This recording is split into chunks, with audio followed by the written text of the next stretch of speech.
ขอยกมือ10 นิ้ว กราบนบนอบน้อมอย่างพระติรัตนเกี่ยวเจ้าตั้งสามประการอันมีพระพุทธพระธรรมพระสงฆ์อันเป็นสรณะที่เปิ่งตีเคารพนับถืออันสูงสุดในชีวิตขอกราบคารวะแตบไตรไวสาปุญญาปารมีธรรมพระมหาเถรานุเถระภิกขุสังฆสามเณรเจ้าจุตนจุองค์อันไม่มีพระเดชพระคุณหลวงปู่พระพรหมมงคล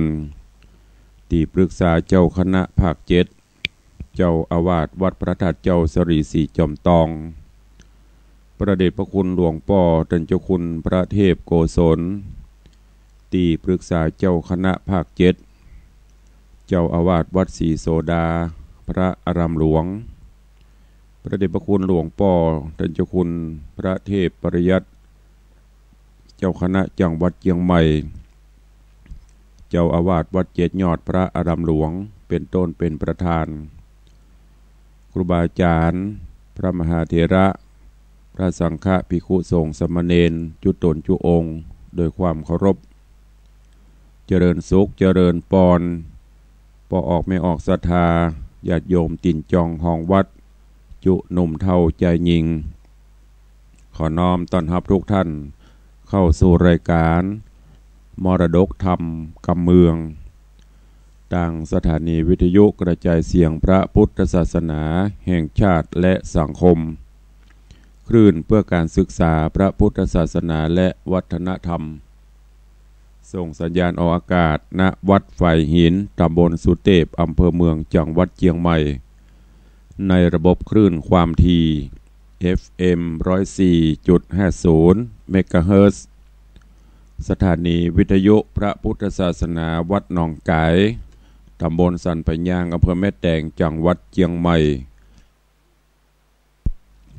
ส่งสัญญาณออกอากาศในระบบคลื่นความถี่ FM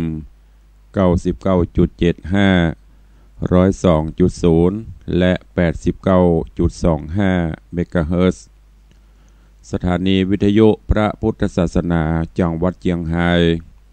ส่งสัญญาณออกอากาศที่ดอยม่อนจำปีวัดพระแก้วจังหวัดเชียงรายในระบบคลื่นความถี่ FM 99.50 เมกะเฮิรตซ์และวิทยุออนไลน์วิทยุชุมชนเสียงตามสายหอกระจายข่าวตามวัดวาอารามต่างๆตลอดจนตามหอกระจายข่าวและโดยเฉพาะพี่น้องศรัทธาที่ฟังสัญญาณหอกระจายข่าวที่วัดลอยเคราะห์ก็ดีในเมตตาปรมีหลวงพ่อธรรมครูสุวิมลธรรมรักษ์ก็ได้เปิดออกอากาศในหอกระจายข่าวของวัดคือพระสงฆ์องค์เนรญาติโยมศรัทธาได้ฟังตัวเองแล้วก็ยังมีหลายวัดหลายวาที่แจ้งบอกมาว่าท่านอาจารย์ตุลุงหรือท่านพระครูเวลาเปิดยามเจ้าก็ดีได้เปิดให้ญาติโยมศรัทธาพระเนรได้ฟังตัวเองก็ขอกราบขอบพระคุณในเมตตาปรมีครูบาอาจารย์จุวัดจุวาเนอปากันวันนี้ก็รู้สึกท้องฟ้าแจ่มใสมาหน่อยแต่ว่ารู้สึกว่ามืดครึ้มตั้งแถวสลับปีกาตั้งลงตั้งมันออกตำดอยสะเก็ดนี่ฝนถ้าจะตกตำในเมืองก็มีพ่อง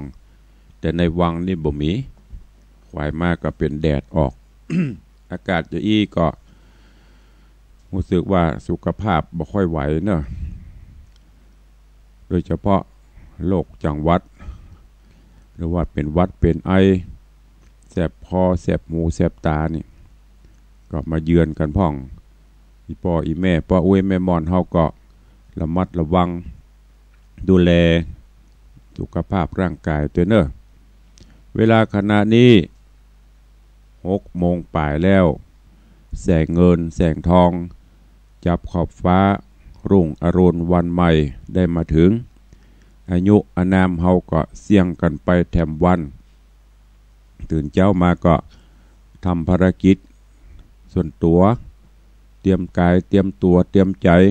ปฏิบัติพระราชหน้าที่ในแต่ของแต่ละท่านแต่ละคนแต่ละหมู่ที่จะปฏิบัติกันเนอะลุกเนอใครยังบรรลุเตื้อลุกกันได้แล้วตื่นกันได้แล้วเนอะวันเวลาผ่านพ้นไปโดยความรวดเร็วเผลอแป๊บเดียวปี2562ก็เข้ามาได้เกือบเดือนละเดือนมกราเข้ามาค่อนละ10 กว่าวันละเหลือแถม10 กว่าวันก็จะพ้นไป1 เดือนละเพราะฉะนั้นพระพุทธเจ้าได้ตรัสเตือนตรัสสอนอยู่เสมอว่ามันพินิจพิจารณาตรวจตราถามตัวเก่าอยู่เสมอว่าวันคืนล่วงพ้นไปบัดนี้เราท่านทั้งหลายกำลังทำอะไรกันอยู่ก็ดังที่ได้บอกแล้วว่าปี61พ้นไปเราก็ต้องมาตรวจสอบมาพิเคราะห์พิจารณาตัวเก่าเพราะบ่มีไผที่จะหูดีเต้าตัวเก่าพระพุทธองค์หรือครูบาอาจารย์นักปราชญ์ราชบัณฑิตก็เป็นผู้ชี้แนะเป็นผู้บอกทางแต่ผู้ปฏิบัติคือตัวเฮาหูทำอะไรอย่างลงไปดีบดีถ้ามันดีก็ขอให้เสริมเติมดีขึ้นไปติ๊กที่มันบดีก็ละทิ้งไปบอกว่าจะเป็นพระสงฆ์องค์เนนภัยก็ตามถ้าเฮาบ่ฮู้จักตรวจสอบบ่ฮู้จักแก้ไขสิ่งบกพร่องก็จะเป็นผู้ที่จมปลักอยู่ในขี้เปอะขี้ตมอยู่จะอันนะก็ฝากไว้กรรมใดที่ครูบาอาจารย์นักปราชญ์ผู้ฮู้เปิ้นชี้แนะชี้นำเฮาก็นำมาคิดพิจารณาเอาไปปฏิบัติไม่ใช่เปิ้นบอกจะได้กระเหี้ยวจะได้กระเหี้ยว แม้กระทั่งพระสงฆ์องค์เนนก็เหมือนกันครูบาอาจารย์ท่านเจ้าเปิ้นชี้แนะชี้นำชี้สอน ก็เพื่อที่จะฮื้อเป็นผู้ดีเป็นสิ่งที่ดีถ้ายังบ่เอาไปคิดบ่เอาไปพิจารณาบ่เอาไปปฏิบัติก็จะเป็นพระสงฆ์องค์เนนที่ดีบ่ได้จะเป็นญาติโยมศรัทธาที่ดีบ่ได้ก็จะจมปลักอยู่อย่างนั้นน่ะฉะนั้นก็ฝากไว้กับทุกรูปทุกตนทุกองค์กูคู่กูคนเนอะมันมีภัยจะหูดีเต้าตัวเฮาทำมาอย่างก็คิดพิจารณาเอาถ้าเป็นสิ่งที่ดีก็ขอฮือโมทนาก็โมทนาสาธุสร้างดีเสริมดีเติมดีเข้าไป เหมือนดังเวลาเปิ่นจะขึ้นบ้านใหม่ให้ทีหรือทำพิธีมงคลต่างๆอย่างเมื่อก่อนเขาจะหารว่าโดยเฉพาะขึ้นบ้านใหม่เปิ่นจะเอาดีเนี่ยดีงัวดีควายดีหมูพวกนี้ถุงดีนั่นน่ะเปิ่นนำมาห้อยไว้ประตูเอาหอมเขาใส่ตัวเพื่ออย่างเพื่อเป็นนิมิตเตือนคนที่มาก็ดีเจ้าของสถานที่เจ้าบ้านเจ้าจองเจ้าวัดเจ้าวาก็ดีมันสร้างความดีแงนขึ้นไปโอ้ดีโลอย่างแต่ตราบใดที่จะได้กระเหี้ยวสอนจะได้กระเหี้ยวบอกจะได้กระเหี้ยวเอาดีจ้างมาห้อยมันก็ตึงบดีอันนี้เป็นสิ่งบอกเป็นนิมิตเป็นปุคลาธิฐานเป็นคำสอนของคนโบราณก็ฝากไว้กับญาติโยมทั้งหลายวันนี้ก็มาฟังกันต่อในเรื่องของสุวรรณหอยสังที่ได้เตจจบไปผ่านไปตะวันนี้ก็บนไปแถมตอนหนึ่ง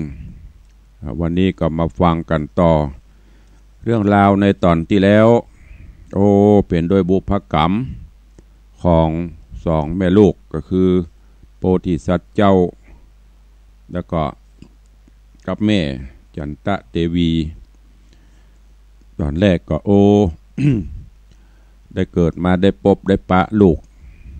กก็ออกจากสังละแม่ก็ดีใจบุบหอยสังแล้วแล่นเอาไปเผาไฟมดก็นึกว่าจะได้อยู่ด้วยกันดีละความต่างๆก็ทราบไปถึงป่อพญาพรหมทัตพญาก็ได้ยินข่าวดีใจเสนาอมาตย์ไปทูลเชิญ เอาถึงแม่พญาจันตะเทวีตั้งโพธิสัตว์เจ้าหอยสังเข้าไปอยู่ในบ้านในเมืองผีซ้ำดำพลอยกำบะโป้นบีบากบะมดสุดท้ายมาก็โดนแถมโดยเฉพาะโคลิกาซึ่งเป็นเมียน้อยร่วมกับปลกะเสนาผู้เป็นป่อหาวิธีกำจัดต่อใส่ใครใส่ความเข้าไปหาว่าลูกที่ออกมานั่นไม่ใช่ลูกของตั้นพญาเจ้าเมืองเป็นลูกของคนเลี้ยงจ้างเลี้ยงอย่างปุ่นเพราะมเหสีหลวงไปสมสู่เล่นจู้พญาเจ้าเมืองก็หูเบาเกินไปบ่ใจรักบ่พิจารณาอย่างทีนี้ก็มาสั่งฮือเสนาอมาตย์ไปจัดการทำบ่คราวนี้เอานักหน่อยเงียบใส่แปรเอาใส่แปรถึงแม่ถึงลูกไหลน้ำเสนาอมาตย์เนี่ยได้ไปจ้างเนี่ยเพราะเป็นพระราชอาญาบ่เนี่ยก็จะมีโทษจำเป็นต้องปฏิบัติก็เอาถึงสองแม่ลูกใส่แปรไหลน้ำไปถึงสองก็โอ้ตุกผีซ้ำดำพลอยตุกแล้วตุกแหมวะ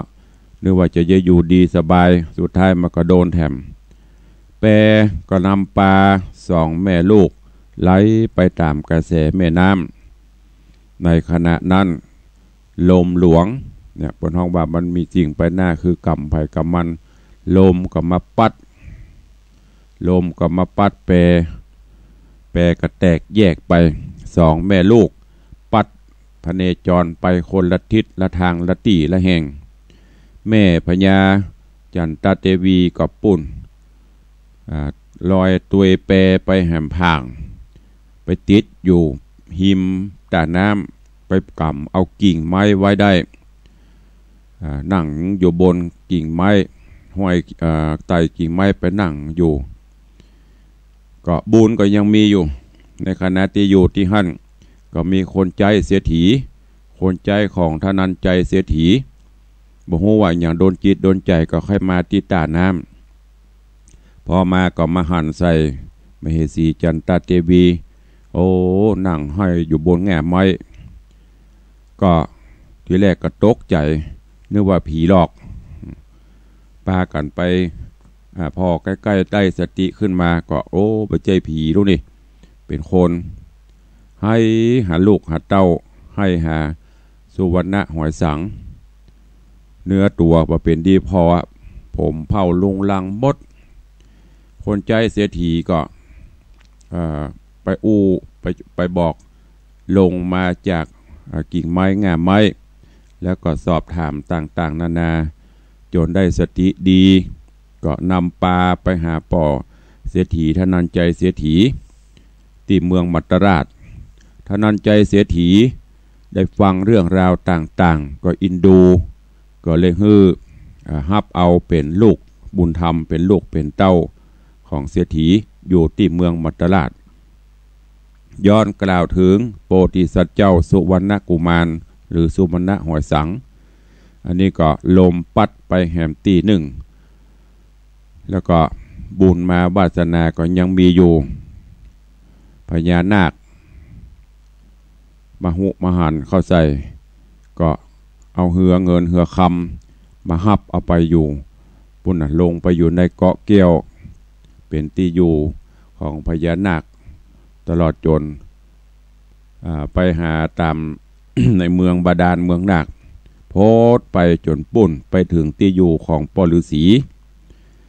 ซึ่งปฤษีก็ปั๊มเป่งภาวนาอยู่ถือกรรมฐาน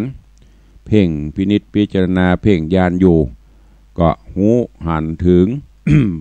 บุญบารมีตลอดจนวิบากกรรมของโพธิสัตว์เจ้าสุวรรณหอยสังถามเรื่องราวที่มาที่ไปเป็นจะได้โพธิสัตว์เจ้าสุวรรณหอยสังก็นบกราบไหว้บอกกล่าวเรื่องราวต่างๆคือกับปฤษีฟังแล้วก็เอามากึดเพ่งดูว่าบุญมีแต่กรรมยังบังอยู่กรรมยังบ่มดบ่เสี่ยงเตื้อปุ่นน่ะไปหลังมาลูนปุ่นจะได้ปิกไปเป็นใหญ่เป็นโตจะได้เป็นเจ้าบ้านเจ้าเมืองอยู่ ตว่าได้เทศนามาถึงตัดที่นี่เวลาหมดลงวันนี้ก็มาฟังกันต่อในเรื่องราวของสุวรรณหอยสังในตอนต่อไปณโอกาสบัดนี้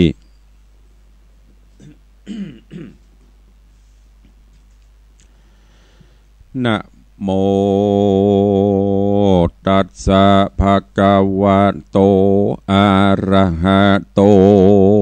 สัมมาสัมพุทธัสสะสัทธะโว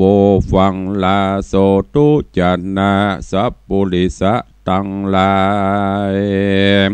ตั้งยิงใจหนุ่มเท่าที่ปากันเล่าทาดาฟังยังรัศธรรมเตสนาสุวรรณหอยสังลำดับมาแถมแล้วเราขอเชิญศรัทธาหนุ่มเท่าตั้งหลายจุ่งตั้งใจหมายถ่อมทาดาฟังต่อไปนานี้แหละนาตาในกาละยามนานป้อพระละสีเจ้าฟังกำโนมเนาใครจะก็คุณนาสังเวทในเพราะกรรมเว้นมายิ่งใครยิ่ว่าจะบอกเจ้าว่าดูรานอนเนากุมมันผู้เจ้าล้านน้อยอย่าต่ำก้อยมองใจยังเยื่องใดอันใดสักหยาดกรรมจากหยาดป่าเป็นหมู่ภัยเวรจุงจองเมื่อใดจองมาตันเพราะกรรมอันได้สร้างมาแต่ข้างบุพเพ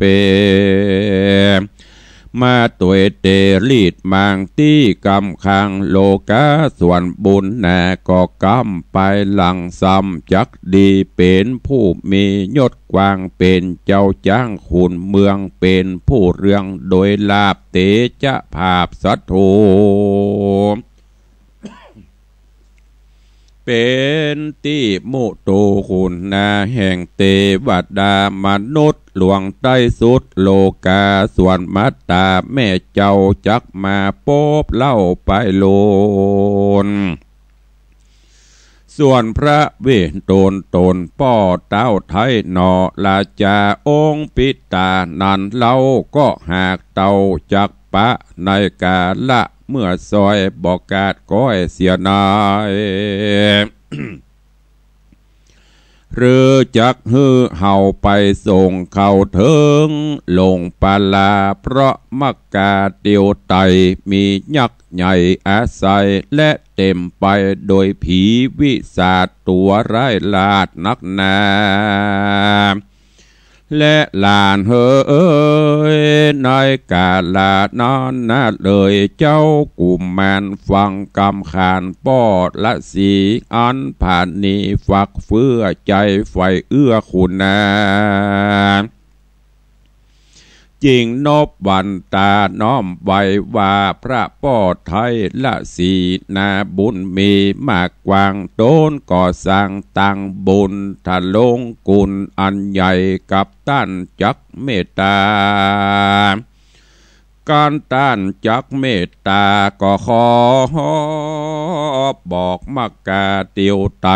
ตั้งจักใดไปเถิงสู่ดินแดนเมืองเตดต้องคงเขตห้องปุรีแดเตนาเมื่อนานพระราศีก็มีกรรมคุณนาแก่มหาสัตว์เจ้าจริงบอกเก้าตั้งไปว่าลานสายใจหนุ่มหน่อยเจ้าจูงก้อยไปตังเหือแม่น้ำเอาทอจำภายไปตามตั้งในกระแสตามน้ำแควแม่นีแล้วยกมือจี้ตั้งไปแกนอท้ายกุมารว่าหลานน้อยนอดเนาก็จักได้เข้าไปเถิง ย่างแดนเมืองยักษ์ขาเจ้าอย่าสังกาสะดุงใจแตกฟุ้งสันใดและเนอลานเฮยว่าอ่านเมื่อนอนเจ้าหอยสังกุมมานมีใจบานโจมจืนปีติตื่นยินดีแล้วย่ออ่านจุลีตังเกลาขออำลาเจ้าป้อพระราศีจากดงรีตี้หันโดยเหือคามอันจอมธรรมพญานาคมอบฮือหากปันใดนอบบุญภายไปล่องไปตามจ้องกระแสแม่น้ำแลดหน่อยใหญ่ดังต้านไทยพระราศีเจตนาดีบอกหากบอกก็ถึงข้างขอกดงเย็นเมืองยักษ์เย็นก็มีแลมือเอื้อนาน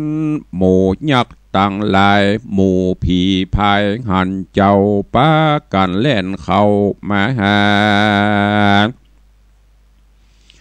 ฝูงยักษ์ขาบมวลมากห้องเอิ้นปากจากันว่าของกินอันหวานลำบดท่ายำอ่อมตมปากกูส้มมานานวันนี้มาหานับบอดน้อยปะละอ่อนน้อยกูมานจีนมอกหวานอ่อนอ้อยปานกันโคนน้อยเนอเฮาแล้วป่าเอากันเข้าไปหาเจ้าโดยไวกันเข้าไปจิ้มไกลฮ้อนเอาไม่ปานไฟสะดุ้งตกใจปอสันคนคิงลั่นนางหัวปองปอสะยองจุเส้นแล้วหกเต้นลานเนเข้าสู่ปุรีนากลาโนบไวสาญายักษ์อันปกปักรักษาอย่างเมืองปราเขตหันว่าฝูงตู่ข้าไปวาง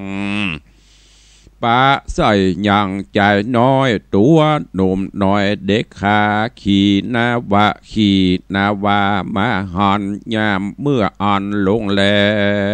งมันกาแข่งบอดยานบ่อสะดุงปันตกใจฟุ้งข้าเข้าไปไกลฮ้อนเอาไม่ตั้งตัวก็มีแลตาในกาละยามนอนแย่พญายักษ์เท่าได้ยินกำเล่าไข่จ้าอันฝูงยักษ์ขามาบอกมันกึดปอกหนลางอันนากรังเฮานี้แต่ก่อนกี้เดิมมาเมื่อพญาเจ้าอยู่บ่หอนหูมีมาดังรือจ่าแต่นอจักไปพอกับตาแล้วก็จวนยักษ์ขาไปสู่ในที่อยู่วังทานหันใส่กูแมนหอยสังนั่งอยู่ยังเหือตี้หันแย่ยักษ์นั้นขุนแน่และไปมาทวนทีก็เป็นตีกวนแยงนา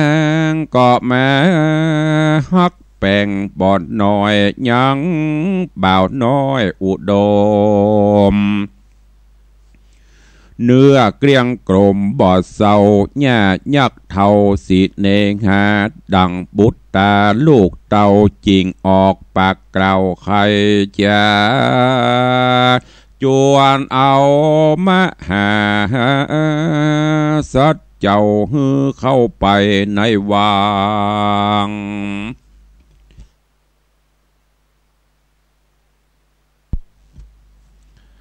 นอปุถทางกุมแมนฮับกำขานยักษ์เท่าแล้วไต่เต่าโดยไปเข้าสู่ในพังกาเมืองยักษ์ราชก็มีวันนั้นแล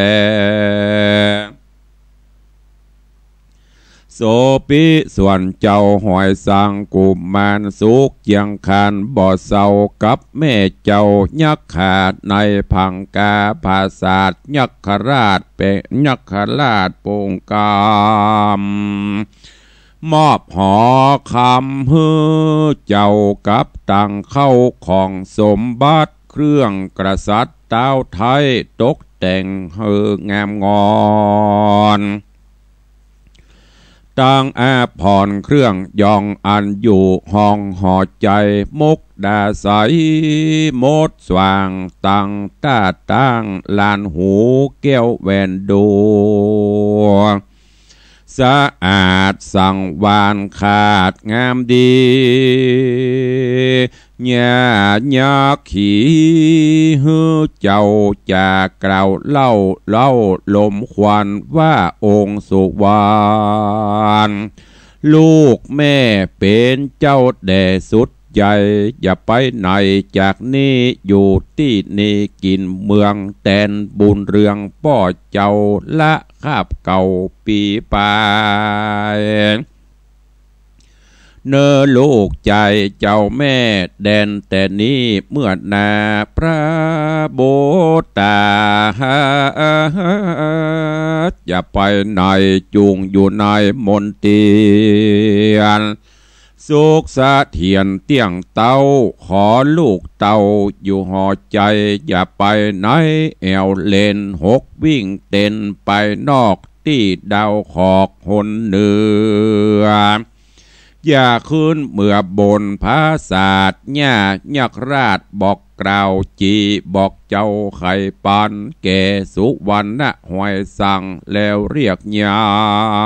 งข้าคนใจกำหนดใดว่าปอปันเฮือเอาการแม้พอเฝ้าแน่แห่เจ้าองค์คามเป็นนิรันดร์อย่าขาดนางเต่าราชยักขากันว่าจะดังอันก็จากหันนี้ไปเข้าดงพระป่าไม้เอวเสาะใสเสาะหามฝูงเมกาเนื้อป่าเดินสอดลากวางฟานในดงดานป่าไม้ส่วนองค์นอไทยขะนิงหายังกำจะยักเท่าจะบอกเล่าห้ามเฮาบ่ฮือเอาตัวขึ้นสู่ยังที่อยู่ปลายโบนกับส่วนหลวงตอกไม้เป็นสันใดจะใครหูหนอบุญจูกึดดังอันแล้วพระนอจันหอยสางจิงลงอย่างภาษาทก้อยกากาดเตียวไปเข้าสู่ในส่วนหลวงอันแม่ห่วงฮักยิ่งเมื่อนั้นจริงปะหานยังซากศพอันเรียราดมิกาจาดกวางฟันจังไปสานตัวใหญ่ลิงเมาลิงเมนไก่งัวควายเสือสิงลายบอดหน่อยปลาหยอดซอยไปหันกระดูกมันกองอยู่มีเป็นหมู่ลวงลายดูกทลายจ้างมาปูนสั่งมาเปิงกลวดนั่งหัวปอสะยองกล่าวแล้วพระนอดเนาร่ำเปิงดู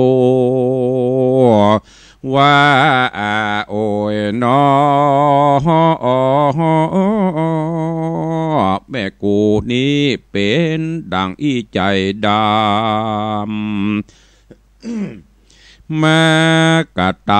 ำจะเอวเสาะล่ากินคนซัดดังมวนไตลาฝูงไตฟ้าสะโกนมาเลี้ยงตนคาบเน่าเป็นเชื้อเผายักขาใจป่าบาปกราแล้วพระนอดลาลวดขึ้นบนภาษาทหลังวิลาดไปบน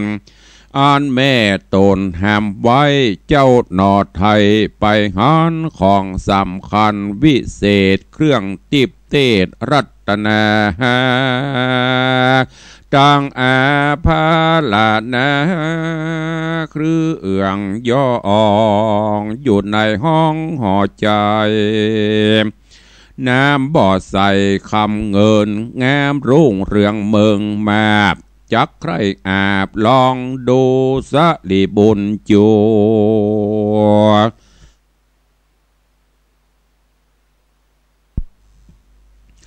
สรีบุญจูน้อยหนอวาดตาพอไปมาหันเสื้อหนาประหลาดหูบเงาะจาดลงคนโดงแหวนธรรมะลงแก้วเก่ากับดาบเหล่ากันใจป้องกันภัยอุบาทเจ้าสุวรรณราชห้อยสั่งจริงลองสวมยางหูบเงาะดูแงมเมาะนักแน่กำดาบมาสบายไว้กำเกือกใดก็สุบตีนแล้วเหาะบินสานบนสู่มณฑลภาษาทดูองค์อาจนำนาดังสกุลนาเหินฟ้าสู่ภาคพื้นเวหาแล้วเป่าลงมาไปต่ำหกเด่นพรำลายอ่อนแล้วบุญภายนอดเจ้าแก้ไว้ที่เก่าเดิมตีนอมุนีเอานิ้วก้อยมือนิ้วน้อยจุ่มลงไปปอบ่อคำมาสายนึงแล้วพระนอเกี้ยวเจ้าก็มาเล่งแย่งพอก็มาหันคำหนอดแดงเนื้อเก่ากุมารเจ้าใจบานเอามือควานเจ็ดออกเพื่อฮือหลอกหายเสียซ้ำใส่เด็กกว่าเก่าจริงเอาพาเล่ามาปิดฮือมิดจิตหุ่มห่อเพื่อว่าบ่ฮือภัยหันวันนั้นแลมือนั้นแม่ยักขาปิกขึ้นมาผาศาสตร์ถามนางนาฏสะนมหาคิงกลมลูกเต่าไปเอวเล่าต่างได้ฝูงคนใจบอกกล่าวว่าพระลูกเจ้าบุตตาหายแต่เนิ่นนาดลูกตุกแห่งบ่ว่าแห่งต่างได้เมื่อบอกจำใครโดยกรรมดีเหมือนดังขียุเจ้าฮือเนี่ยเราดีลีเมื่อบอดตีดุดากรรมให้ว่าเสียงแข็งเหมือนดังแปลงไม้สาวไปกุดเก้าจองอ่างพระเมตนางเจ้าขาลูกเจ้าฟ้าบ่ฟังภายหากเอาใจตัวว่าฝูงม่อนขาจักตีก็กลัวบดีนักหนา ญาติยักขาดได้ฟังจริงเรียกเอายังลูกเต่าฮือรีบเข้ามาหาแล้วกล่าวจาอ่อนอ้อยว่าลูกน้อยใจโตนแกนตามนลูกแม่นิ้วมือแต่เป็นสั่งจาเอาภาพมาเขียนขาดนอปุตตราชกุมารย่อมือหวานน้อมไว้เจ้าแก่นไทยอัมพรางแก่แม่ยักขาว่าองค์ปุตตามีดบาดนางยักราชลุกไปกำมือไว้บ่จ้าไหนนอนลาองค์คำแม่มียายำวิเศษแล้วยักเพศแก้พอก็หันมือนอเป็นคำแดง ยักตาแดงเจ็ดออกน้ำคำลอกหายไปนางอายใจตนบ่อนอ้อยเล่าลมยอดซอยใส่ใจบ่ไปไหนแอวล่าในดาวป่าดงไพรเฝ้าใส่ใจลูกเต่าตึงวันดีลีเพราะสีเนงหาหักบุตรตาหนอดไทยกาละใดเฮิงนานบ่สำร้านพร้อมเปิดกายะพันเหือดแห่งหายลวดกับกายเป็นพญาตเกิดอาพาธเจ็บต้องมาถูกต้องกาญาจะโคตาบ่แจงเจ็บหัวแทงตามมาเหตุมันยายักอดได้กักอาหารจีนกวางฟันมาจ้างในป่ากวางดงรีฝูงเสือมี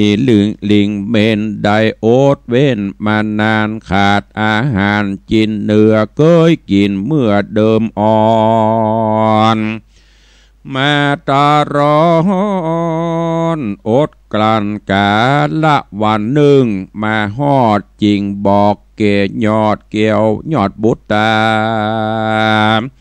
ว่าดูลาลูกหักกูแม่จักไปป่าแอวสอดลาจมพฤกษาสัตว์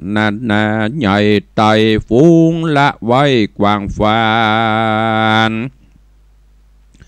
เนื้อนกเนืองในป่าขอลูกลาอยู่ห่อใจอย่าไปไหนเนื้ออายอย่าได้ให้เมื่อโบนดังเมื่อโหนแต่ก่อนแล้วอำลาเจ้าอ่อนกุมารเข้าสู่ดงดานป่ากว้างซอกกินจ้างทารายตั้งหัวควายมาจ้างตามไฟอ่างแห่งต้นวันนั้นแลตาในกาละยามนานส่วนอันว่าหอยสังกุมารเจ้าหันยักเท่าไปแล้วเจ้าหน่อเกี้ยวหอยสามจริงคะเน่งใจตนว่าแม่ไปลาดดงนากวนเฮาหาโอกาสเอาเครื่องราชอาภรณ์อันปอวอนติบแก้วซุปสอดแล้วแควนดีดันคิรีเมฆฟ้าเหาะเหินกว่าปลายบนแอวเมืองโค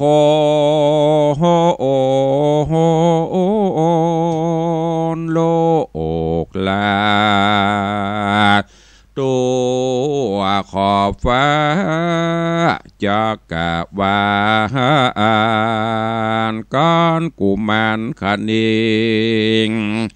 กึดแล้วใจบ่องแผ่วเจยจมพระอุดมขึ้นภาศาสตร์แล้วย้ายบัดลงไป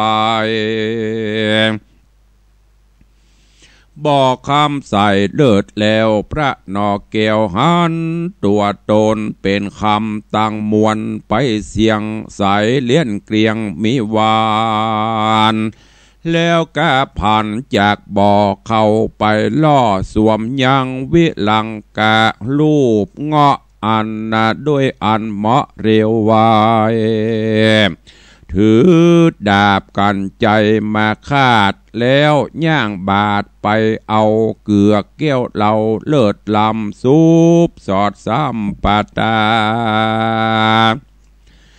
แล้วเหาะสู่อากาศกว้างดูอาจอ่างงามงอนเหาะเดินจอนไปฮอดแดนเกี่ยวยอดตะกะศิลา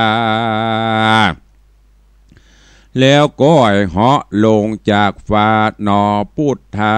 ลงสู่ในที่อยู่ศาลาที่กงกาฝั่งน้ำเพื่อจอดจำเอาแห่งก็มีวานนั้นและนาเนติตังขีญาสังวันนาวิเศษ จาห้องเหตุยังสุวรรณะหอยสังก็บังโกมสมเรศสเดช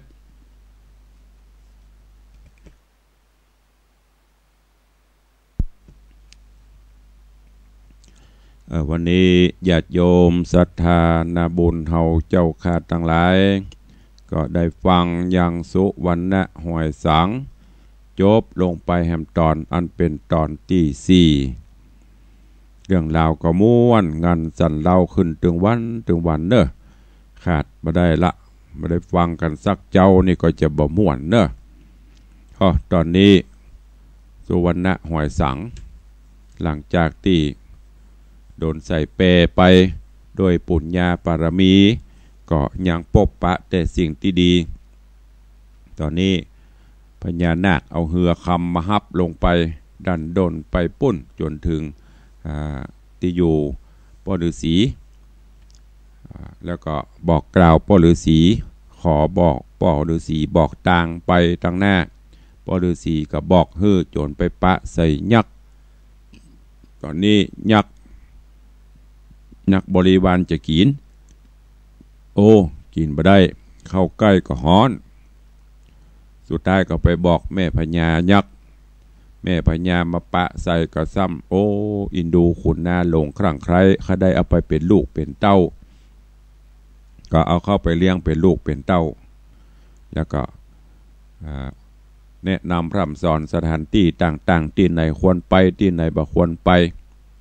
ปรากฏว่าแทนที่จะฟังซ้ำอันใดที่บ่ฮือไปนะไข่หันอันใดที่ฮือไปนะบ่ไปเดี๋ยววันพุธเขาก็ค่อยมาฟังกันต่อว่าเรื่องราวเป็นจะใดตุลุงจะสรุปมาฟังแหมต่อแล้วก็จะได้เทศในตอนที่5เป็นลำดับไปเนอะอีแม่บัดใดตุลุงมันเหมือนหนังเนาะกำลังจะม่วนจบ อันนี้ก็อย่างเดียวกันนั้นเนาะจะม่วนจบกำลังเหาะไปจะไปที่ไหนจะได้อย่างพ่องไผ่ประหันได้พ่องจบใครฟังเนาะอดเอาวันพุธไม่เจ้าลูกเจ้าฟังกันต่อวันนี้ก็มีข่าวสารฝากประชาสัมพันธ์เชิญชวนญาติโยมศรัทธาเนอะในด้านการตีต่างวัดวังสิงคำตำบลประแดดวัดของตุลุงเนี่ยได้ประชาสัมพันธ์บอกกล่าวถึงวันเนอะเกี่ยวกับการเชิญชวนเศรษฐีใจบุญในทุนใจดีพอออกไม่ออกศรัทธาอุบาสกอุบาสิกาผู้มีใจบุญใจกุศลได้ร่วมกันสร้างจารึกชื่อไว้ในประวัติศาสตร์การสร้างพระเจ้าทองคำเนอะซึ่งจะได้สร้างและประดิษฐานไว้ที่วัดวังสิงคำที่นี่ตามที่ได้ตั้งจิตอธิษฐานว่าจะสร้างร่วมกันสร้างพระเจ้าทองคำน้ำหนัก108 บาททองในโอกาสนี้ก็ได้เริ่มระดมทุนเชิญชวนญาติโยมมาตั้งแต่วันขึ้นต้นปีใหม่แล้วก็จะช่วยกันไปเรื่อยๆจนกว่าเฮาจะได้ครบได้ทองครบตามจำนวนก็จะได้ประกอบพิธีรอเนอะโอกาสนี้เชิญชวนเนอะญาติธรรมอีป่ออีแม่ที่ฟังรายการอยู่ที่ไหนก็ตามแล้วแต่เทวบุตรเทวดาเพิ่นจะโดนจิตโดนใจมาช่วยกันสร้างเนอะใครจะมีปัจจัยมาหอมจะร่วมเป็นเจ้าภาพทองซื้อทองคำหรือจะซื้อมาได้ด้วยตัวเองก็โมทนาถ้าจะฮับแล้วคือทางวัดไปซื้อก็ตามราคาต้องตลาดบาทหนึ่งก็ประมาณ19,000 กว่าบาทตีว่า20,000นี่เด้อ19,700 9,800เนี่ยแล้วก็ถ้าจะฮับเป็นวินก็จะฮับเป็นสลึงก็สุดแล้วแต่เนอะตามกำลังศรัทธาช่วยกันร่วมกันจารึกชื่อของท่านไว้ในประวัติศาสตร์เพราะที่ตุลุงว่าประวัติศาสตร์นั้นก็เพราะว่าพระเจ้าองค์นี้จะ อยู่ประดิษฐานตราบนานชั่วนานชื่อของท่านก็จะติดอยู่หั่นเพราะหลังจากเสร็จแล้วจะรายชื่อทุกรายชื่อที่ได้ร่วมจะจดไว้ในสุวรรณปัตตาลาบทองคือเขียนจานลงในแผ่นตองไว้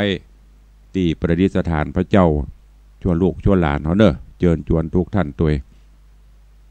ก็ขออนุโมทนาบุญขอบคุณกับเป็นอันจำนงโยมสร้อยทองโยมยศพัฒน์ปัญญนะพี่นันจำนงวัดเจดีหลวงขอบคุณกับแม่อ่อนแก้วบุญสิริแม่แปงดาวเรืองแม่ยุพินอุบคำปดทินแม่สมเพาะเจาะ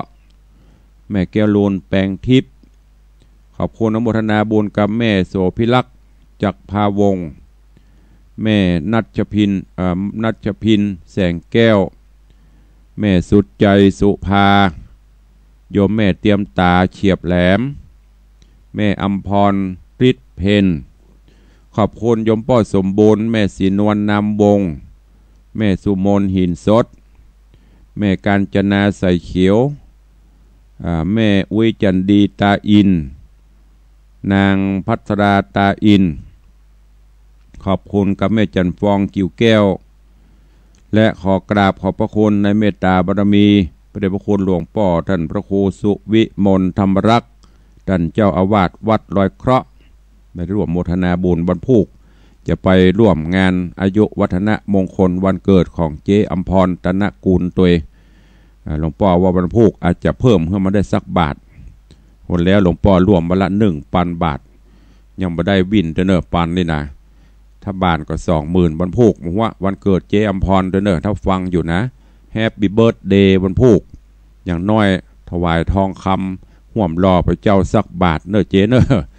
ถ้ามาปอกับเบิกอันที่หลวงพ่อพระครูสุวิมลท่านปอเข้าไปเนอวันพุธปะกันตีวัดลอยเคราะห์หลวงพ่อบอกให้ไปห้องขวัญให้เจ๊อัมพรตัวให้หรอกห้องขวัญบ่เอานักเนอะก็ห้องขวัญบานแล้วก็การสวดมนต์แห่งบานบาททองเนอะมันจะบาทไทย ขอบคุณอนุโมทนาบุญกับโยมทองสุขโยมกัลยาเด็กชายสศิวสุพิทยรัตน์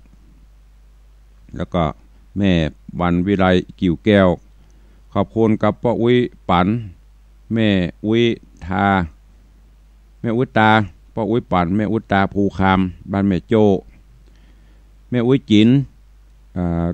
รังท่าสีบ้านถวายแม่จันสุดาขันติธรางกูลโยมพรสวรรค์คงกิตติสารโยมอินทิรารัชุศิรินี่ก็ขอบคุณเนอะตัวลุงจะพยายามเอารายชื่อทั้งหมดมาประกาศวันละน้อยอันนี้เริ่มจากแรกมานะได้3 วันก็3 หน้า4 หน้าประกาศไปวันละหน้าละหน้าเนอะเอาละตายรายการวันนี้เหลือเวลาแถมน้อยใครจะอู้จะจ๋าจะแจ้งผลการรับฟังเข้ามาเจริญปอนเจอเนอร์0817836540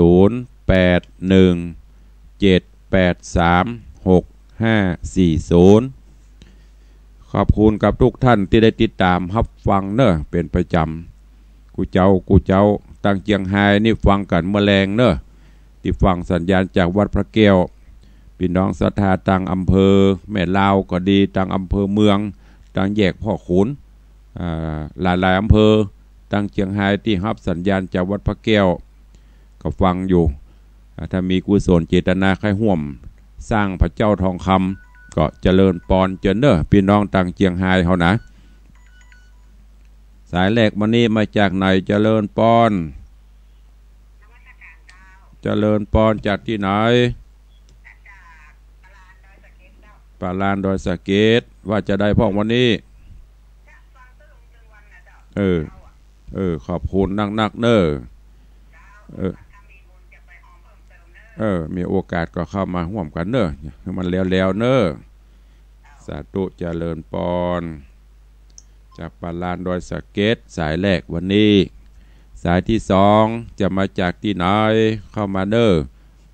พอเจ้านี้จะถึง10ก่อนตะวากับบ่ถึงตั้งรอยเคาะไข่ฟังพ่องวันนี้เข้ามากับน้องหลวงพ่อฟังพอเนอะถ้าฟังกระลิ่งกระล่างเข้ามาแจ้งข่าวตัวหลวงพ่อพระครูสุวิมลธรรมรักษ์ปนว่าโอ้เปิดให้พระเนน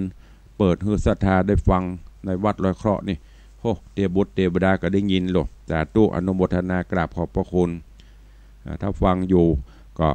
กลิ้งเข้ามาเป็นกำลังใจตัวก็ได้เจียมพรกับพี่น้องตาลอยเคราะห์แม่เพชรแม่มนี่ขอฟังกันก่อนหลายก็ได้หลายตีเนอะเดี๋ยวจะว่าเขาปนห้องกันที่ปูนที่เห็นมั้ยเจริญปอนแม่มอนแสงคำแสงบุญฟังอยู่เนาะ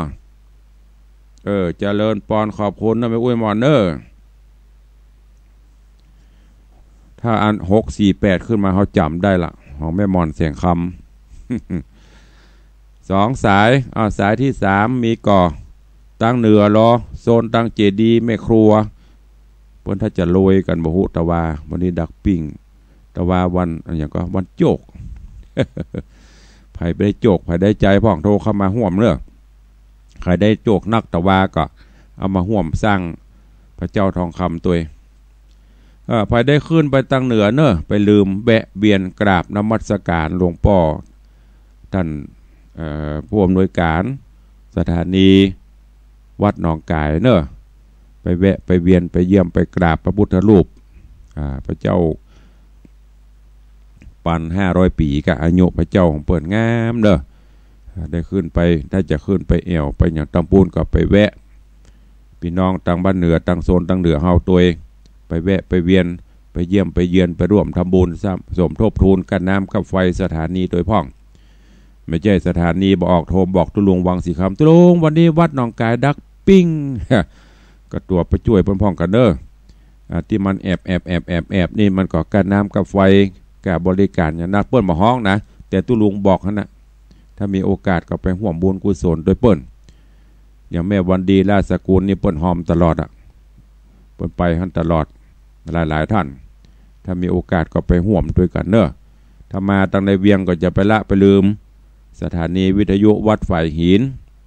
ก็ขึ้นไปเยี่ยมไปเยือนไปแอวไปพอ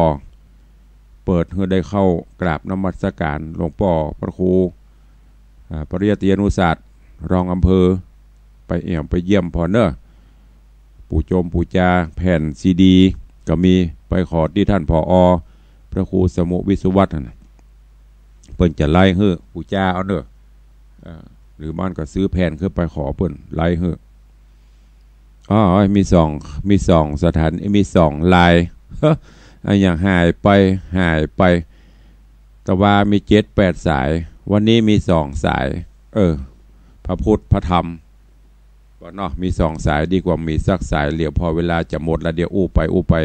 เวลาจะไปเบียดของเปิ้นก็ขอนำรายการจากญาติโยมศรัทธาไปก่อนเนอะอยู่ดีมีสุขเหมือนกันจุดตนจุองค์จุผู้จุโขนเนอจัตตาโลธรรมาวัตันติอายุวันโนสุขังพะลัง